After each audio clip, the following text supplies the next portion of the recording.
Salut à toutes et à tous, j'espère que vous allez bien. Sinon de mon côté, tout se déroule aussi à merveille. Je suis bien heureux de vous retrouver encore une fois de plus sur une nouvelle vidéo pour qu'on se partage une nouvelle astuce. Dans l'astuce du jour, nous allons aller comme d'habitude, c'est-à-dire sur un combiné. Dans ce combiné, nous aurons 12 événements qui vont porter uniquement que sur les derniers matchs des phases de poule de la Ligue Europa. Et comme vous le savez, les derniers matchs, il y a des enjeux énormes dedans. Donc les matchs seront très rudes. Donc c'est pour cela que j'ai fait des analyses bien déterminées en fonction de la combativité et de la place de chaque équipe dans leurs différentes poules. Alors donc nous allons aller sur ces événements que j'ai déjà sélectionnés et en fonction de chaque événement, je vous dirai mes critères de sélection. Nous voici donc sur le combiné en question où nous avons 12 événements avec une cote de 34,777. Alors comme j'aime le dire, vous pouvez choisir de jouer le combiné en entier ou regarder les événements qui vous intéresseront dedans et les jouer en simple ou bien en combiné en diminuant le nombre d'événements.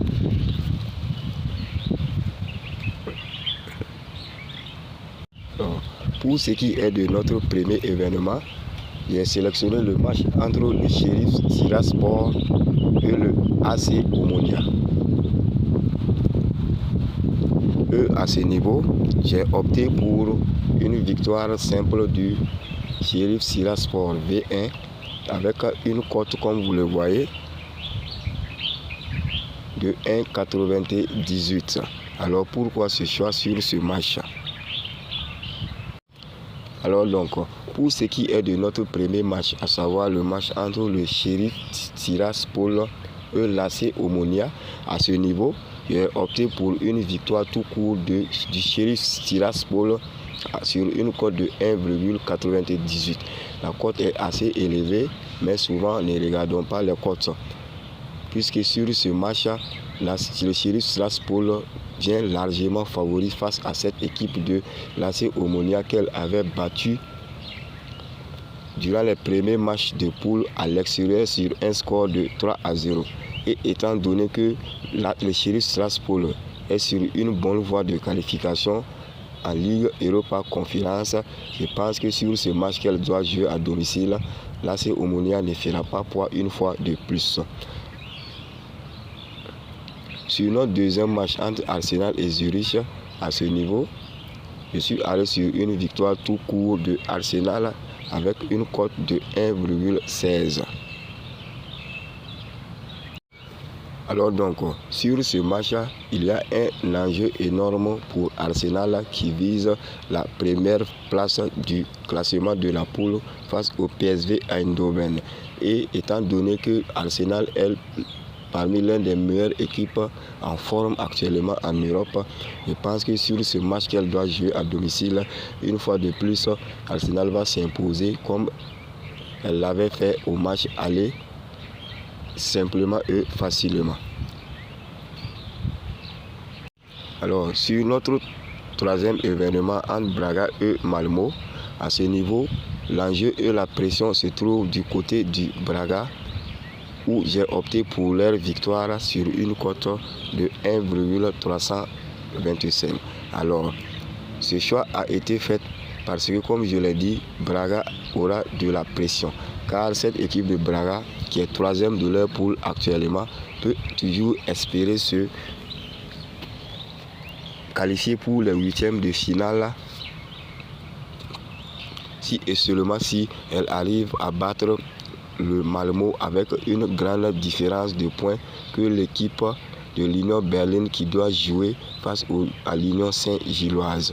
Et étant donné que le match se joue chez Braga à domicile et qu'au match aller, cette équipe de Braga avait étrié l'équipe de Malmo chez eux, je pense encore une fois de plus que sur ce match, Braga peut s'imposer chez eux à domicile. Sur cet événement entre le Real Betis et le HJK, il n'y a pas du tout d'enjeu dans ce match car le Real Betis Balompié est déjà qualifié et est assuré même d'occuper la première place de la poule, alors que cette équipe de Ajika est dernier de la poule avec ne serait-ce qu'un point. Alors, je pense que Braga essaiera de jouer pour jouer le match et essaiera de faire plaisir à ses supporters à domicile. D'où une victoire simple de cette équipe du Real Betis Balompié. Sur le match suivant entre le Roma et le Ludogorets, à ce niveau, comme vous le voyez, je suis allé sur un total de plus de 2 buts, c'est-à-dire 3 buts dans le match. Et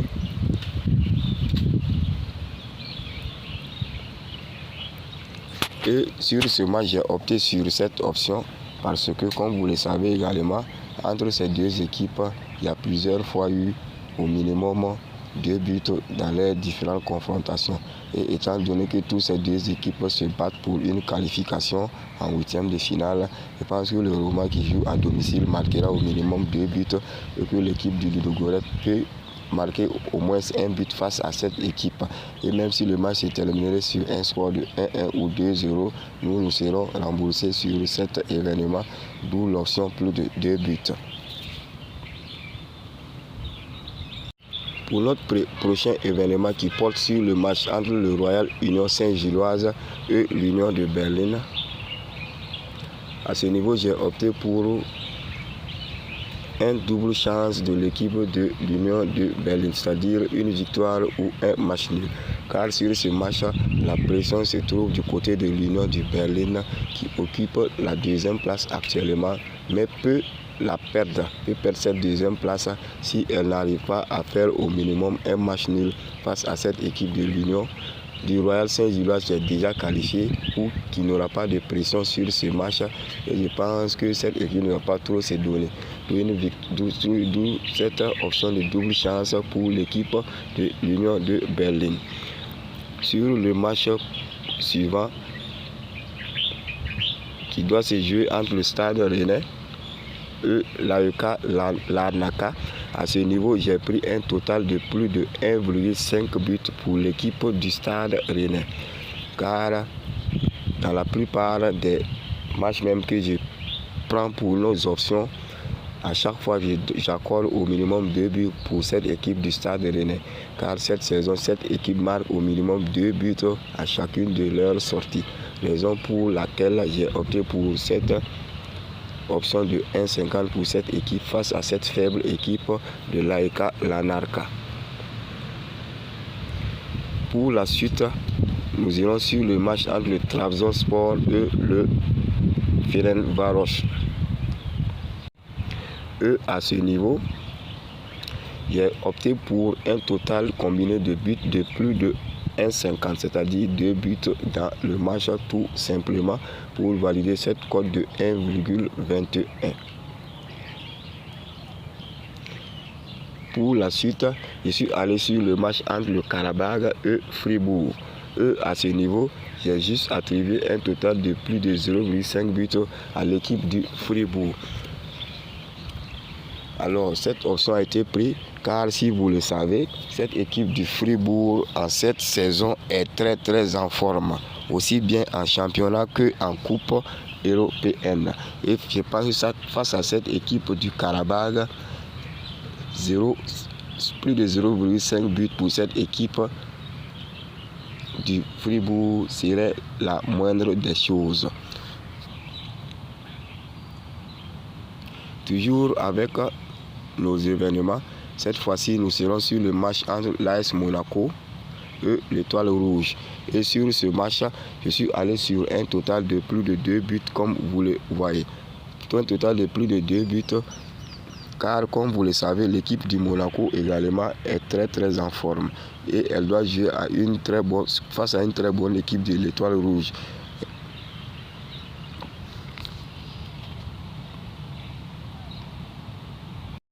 Et sur ce match, l'enjeu sera très énorme car tous les 3 derniers du classement de cette poule peuvent toujours espérer se qualifier pour les huitièmes de finale. Et étant donné que l'AS Monaco joue à domicile, elle essaiera également de faire honneur à sa classe en Europe et surtout dans les championnats européens. L'Étoile Rouge également va vouloir tout donner pour remporter ce match. Alors je pense que sur ce match, au minimum, les deux équipes vont marquer et il y aura plus de 2 buts, ce qui validera notre option de plus de 2 buts. Sur notre avant-dernier événement qui doit se jouer entre le Real Sociedad et Manchester United, à ce niveau, je suis allé sur une double chance de l'équipe de Manchester United, c'est-à-dire une victoire ou un match nul, avec une cote de 1,38. Et cette option, je l'ai prise car, comme vous le savez, United est très en forme cette saison.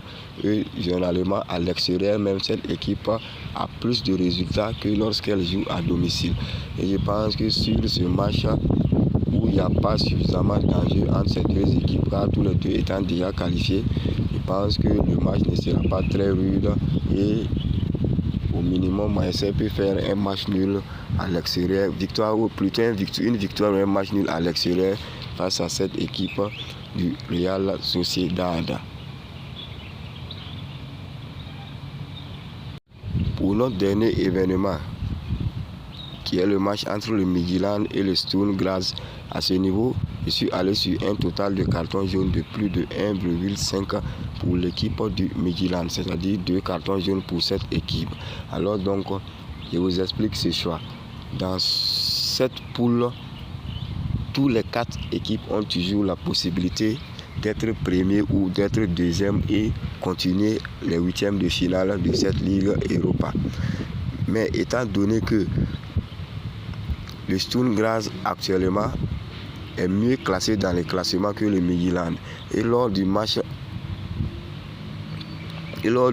aller, le Sturm Graz s'était imposé sur un score de, si je ne me trompe pas, de 1-0. Je pense que sur ce match, les cartons jaunes seront énormes. Les cartons jaunes seront très très énormes. Et simplement, moi j'ai opté pour un total de cartons jaunes de plus de 1,5 pour l'équipe qui doit jouer à domicile.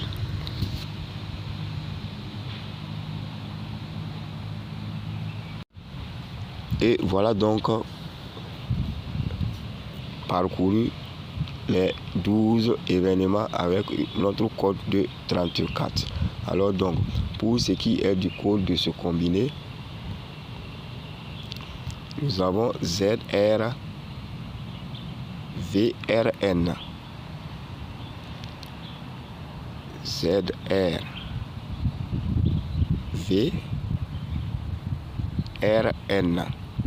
Alors comme je l'avais dit au départ, vous pouvez jouer tout le combiné en entier car c'est, si je peux me le permettre, ces options ont plus de 99% de chances de réussite dans ce combiné et dans cette combinée. Alors donc vous pouvez choisir de les jouer en simple ou de jouer tout le code en entier. Vous n'allez pas perdre. Alors donc, avant de terminer, vous pouvez faire un tour sur la chaîne Telegram dont je laisserai le lien en description. Et vous pouvez trouver le lien également dans la partie à propos de la chaîne. Sur cette chaîne, je publie régulièrement des petites codes de 4, de 3, de 2 qui réussissent dans la majeure partie des cas. Alors donc, sur ce, je vous souhaite une agréable suite et on se retrouve très bientôt pour d'autres astuces.